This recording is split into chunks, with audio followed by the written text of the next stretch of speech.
Alors on a vu précédemment que Ford était en difficulté avec ses VE, ils perdent énormément d'argent. Pour ce faire, peut-être qu'ils vont sortir des VE à prolongateur d'autonomie pour essayer en 2025 de corriger le tir.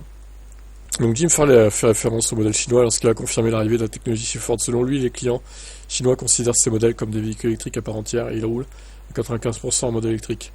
Mais avec la facilité du moteur essence pour de plus longs trajets et des autonomies qui atteignent les 1000 km CLTC. Le patron de Ford a également reconnu que les caractéristiques des grands SUV comme l'expédition ou les gros pick-up étaient difficilement compatibles avec l'électrification à un coût raisonnable. Aéro défavorable, masse, besoin en charge utile et masse remarquable, sans compter que le public cible n'est pas nécessairement le plus accueillant envers les VE, effectivement. Ils aiment bien les bons gros thermiques, les possesseurs de pick-up en général, américains. Les ventes du F-150 Lightning ne sont clairement pas au niveau espéré pour ce faire. Or, pour Ford, ces pick-up ou grands SUV sont tout simplement vitaux. Ils génèrent la quasi-totalité des bénéfices du groupe.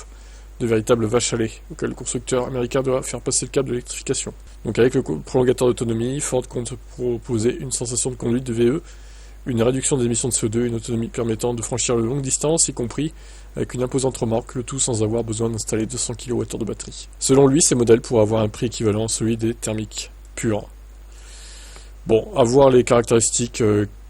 Est-ce que tu pourras quand même recharger le véhicule sur une prise? Quelle autonomie en full EV? À mon avis, ça dépassera pas les 100 km. Ils mettront 25 kWh, 30 kWh, pas plus, de batterie dedans, à mon avis. Bref, affaire à suivre. On verra les caractéristiques de leur véhicule dans les prochains mois, je pense, qui communiqueront le dessus. Ciao.